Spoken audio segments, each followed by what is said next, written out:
Minggu biasa ke-22 tahun A, Injilnya Matius bab 16 ayat 21 sampai 27. Minggu lalu, minggu ke-21, kita mendengarkan sabda Tuhan bahwa Petrus diangkat menjadi pemegang kunci kekuasaan surga dan bumi.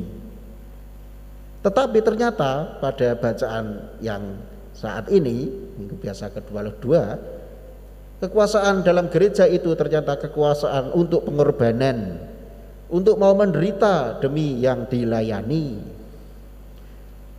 Petrus yang kemarin dipuji dan diangkat menjadi pemimpin Sri Paus kita yang pertama, kini karena masih belum paham waktu itu, diiblis-ibliskan karena jadi batu sandungan bagi Tuhan Yesus. Kata-katanya itu ya, yang mengatakan ketika Yesus mau mengatakan mau menderita, menanggung salib, dianiaya, Petrus nggak rela, enggak, Allah akan menjauhkan itu darimu. Nah, ternyata justru kehendak Petrus itu enggak sesuai dengan kehendak Allah. Lalu ditegur oleh Tuhan Yesus dengan keras, nyahlah iblis. Gitu. Berarti angkat hati Sri Paus mati iblis-iblis ke. Karena apa? Karena salah paham. Nah, ini menjadi catatan bagi kita bahwa penderitaan dan persembahan atau pengorbanan diri atau persembahan diri itu merupakan bagian tidak terpisahkan dalam perjalanan rohani kita mengikuti Tuhan Yesus.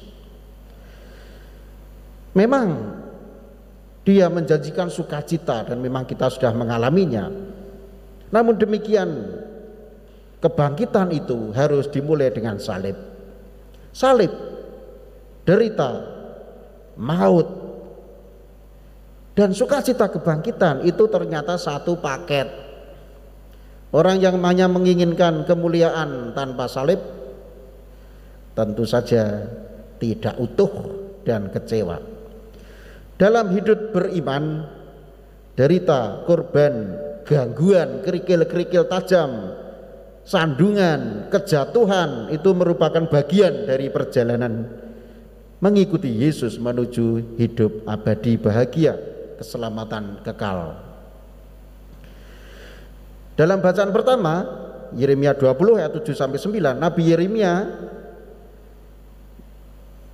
itu merasa hidup ini diliputi penderitaan. Dia merasa lelah, kesel, lelah. Rasanya kok nggak tahan itu, memberitakan nama Tuhan itu ternyata seolah tidak berguna.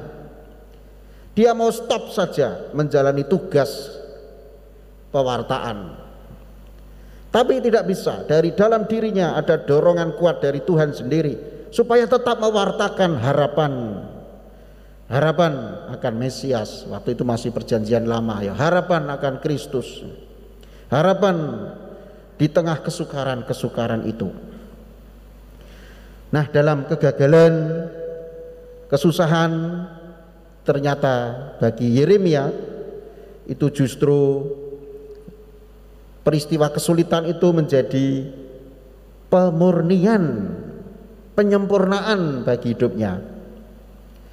Nah, dalam Injil Tuhan Yesus menegaskan menyangkal diri dan memikul salib serta mengikuti Dia merupakan kewajiban asasi kita. Menyangkal diri itu artinya meninggalkan egoisme, arahkan diri ke sumbangsih bagi kebaikan bersama di sekitar kita. Kata bacaan kedua surat Paulus kepada jemaat di Roma bab 12 ayat 1 sampai 2, persembahkan tubuhmu bagi Tuhan, seluruh dirimu. Hentikan sikap individualistis. Stop sikap cari enak sendiri. Orang yang egois menurut saya tidak akan sampai pada Tuhan, tidak akan sampai pada hakikat hidup yang dia rindukan. Ya, tidak bisa jadi orang yang bahagia dan membahagiakan selain menjadi pecundang dan ngerepoti. Itu orang egois. Orang yang tidak egois saja bisa ngerepoti, apalagi orang yang egois. Nah, kita kini hidup pada masa pandemi COVID-19. Paus dan para uskup sedunia ya, mengikuti Paus dalam instruksinya, termasuk uskup kita dan tentu kita. Selalu mereka berseru-seru solidaritas, bantu sesama, saling tolong, peduli orang lain, berbagi dalam doa, derma, dan tenaga. Apapun, perhatikanlah saudara-saudari terdekat di teritorial kita, di RT RW kita, di kampung kita. Inilah tanda nyata supaya kita menampakkan perutusan kita di tengah dunia. Banyak paroki sekarang mulai berlatih, termasuk paroki kita, untuk menyiapkan misa jika dibuka untuk umat. Maka petugas-petugas mulai hadir, latihan. Nah, ini ya misa sungguh, tetapi juga sekaligus membiasakan diri dengan adaptasi menghindari virus ya. Prioritas dan hanya untuk umat teritorial paroki untuk masa pandemi ini. Maka umat berfokus ikut misa di teritorial paroki. Untuk itu petugas-petugas dari lingkungan dan wilayah wajib mengenal tetangganya sendiri. Tetanggaku siapa, kanan kiriku, muka belakangku. Wajib mengenal dengan baik. Juga umat Katolik yang aktifnya sebelum pandemi ini di paroki lain wajib memfokuskan diri, berpartisipasi di paroki sendiri, teritorialnya sendiri. Nah, ini kan mengalahkan egoisme ya. Disinilah terjadi pertempuran antara egoisme dan dorongan untuk melaksanakan suruhan uskup.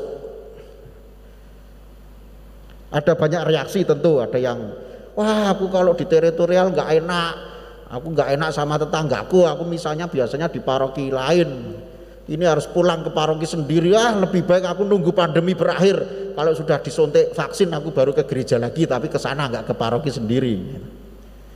Nah, ini pertempuran ya. Terjadi pertempuran antara egoisme dan perhatian pada tetangga paling dekat.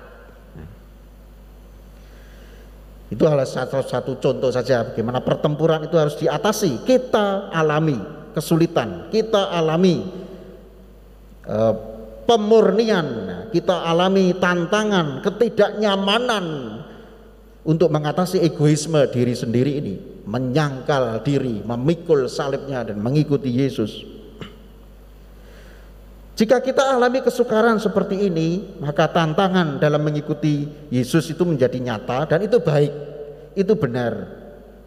Apalagi kalau dorongan untuk yang adil, ya, mengusahakan yang adil, yang manusiawi, bermartabat, karena Tuhan Yesus itu mengalami tentangan, maka justru itulah pemurnian dan itulah yang benar.